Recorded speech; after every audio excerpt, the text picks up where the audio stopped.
Ya, perkenalkan, nama saya Agus Jatikumara. Saya adalah pengrajin batik kayu yang ada di Desa Wisata Krebet. Usaha yang saya kelola adalah Sanggar Punokawan.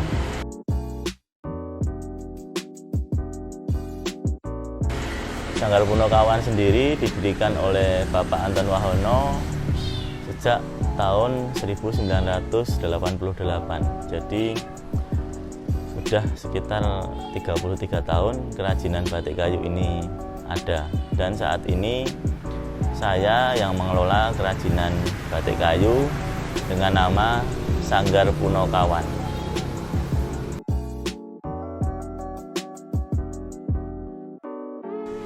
Ya, untuk proses produksi kerajinan batik kayu, yang pertama adalah kita memilih bahan yang akan kita gunakan. Bahan-bahan tersebut seperti kayu sengon, kayu pule, kayu klepu, kayu jati, kayu mahoni, kayu lagaran, kayu jimitri. Jadi kayu-kayu itu yang biasa kita gunakan. Jadi kayu tersebut kita bawa, kita potong dari petani, kita bawa ke penggajian, kita buat menjadi papan sesuai kebutuhan. Ada yang 1 cm, ada yang 2 cm, ada yang 3 cm, sampai ketebalan 6 atau 7 cm. Itu yang kita siapkan untuk membuat pesanan.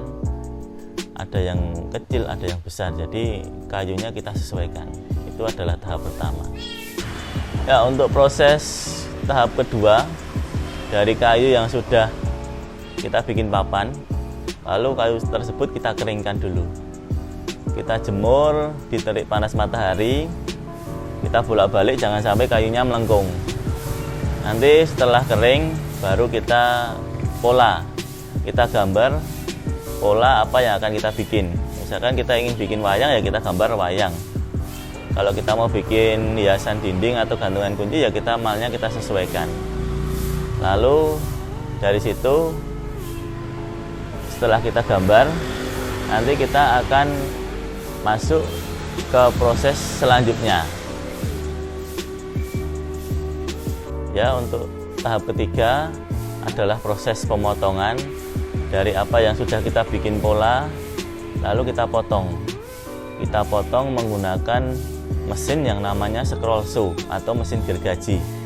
Mesin itu nanti ada matanya, mata pisaunya itu naik turun, dan kita gerakkan manual dengan tangan.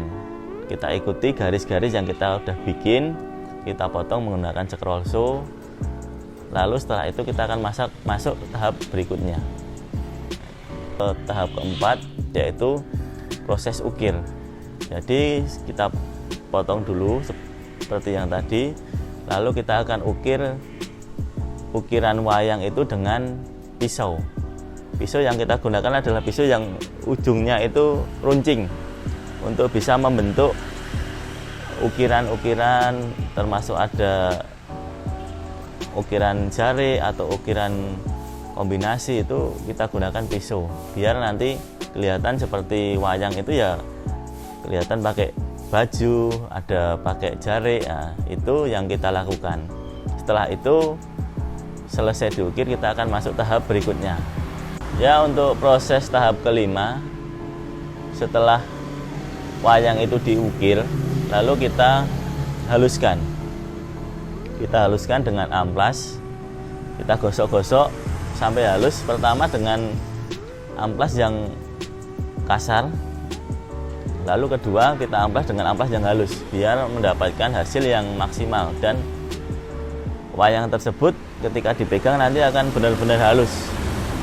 Setelah itu kita akan masuk ke tahap selanjutnya. Ya, kita masuk ke tahap ke-6, yaitu proses pembatian. Jadi setelah halus, lalu kita bawa ke proses pembatian. Di proses pembatian itu juga ada beberapa langkah yang harus kita lakukan.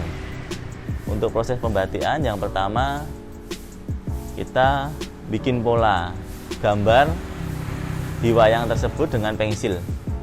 Kita ikuti gambar lengkik-lengkikan ukiran dan kita sesuaikan dengan polanya.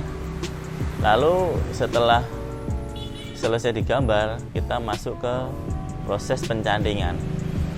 Kita akan canting menggunakan lilin, ada dengan canting, dan alatnya adalah kompor. Itu adalah satu rangkaian alat, kompor, canting, lilin, itu yang kita gunakan untuk membatik. Jadi kita gunakan untuk membatik, kita ikuti motif pensil yang sudah kita gambar. Nah, itu kita sesuaikan.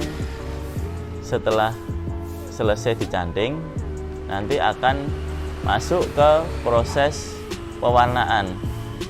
Jadi kita warna, misalkan kita menginginkan ada warna merah, ada warna kuning, ada warna hijau. Itu warna-warna itu kita mulai dari warna hijau dulu, baru nanti warna kuning. Itu dicolet-colet, dikupas. Lalu setelah diwarna hijau sama kuning, kita akan mewarna lagi. Yang terakhir misalkan kita mau warna merah, ya kita celup, merahnya kita celup karena nanti warna keseluruhan. Jadi kita celup warna merah. Setelah warna merah kita celup, kita agak keringkan dulu.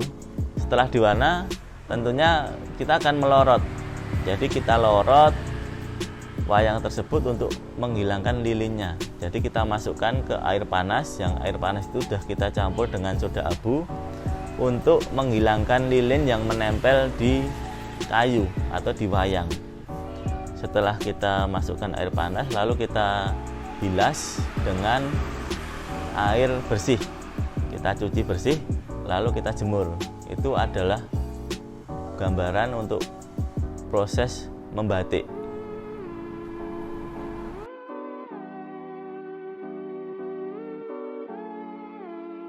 Terima kasih. Tadi dari awal sampai akhir sudah saya sampaikan tentang proses pembuatan kerajinan batik kayu, termasuk dari pemilihan bahan sampai pembatikan sampai finishing, itu sudah saya sampaikan.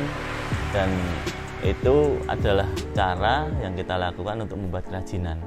Dari situ mungkin ada teman-teman anak-anak sekolah ataupun kuliah ataupun instansi yang ingin mencoba membuat kerajinan batik kayu ini, bisa datang ke Sanggar Punokawan di Desa Wisata Krebet. Kita membuka wisata edukasi, yaitu batik kayu, ukir, dan lain sebagainya. Dan kita ada website di www.krebet.com. Itu adalah website kita di Desa Wisata Krebet. Di situ ada paket wisata, kegiatan-kegiatan yang pernah kita lakukan, semuanya ada di situ. Dan semoga video ini bisa membantu teman-teman semuanya ketika mencari referensi untuk wisata edukasi, bahwa Desa Wisata Krebet kami siap menerima kunjungan Anda, dan kami tunggu kunjungannya di Desa Wisata Krebet.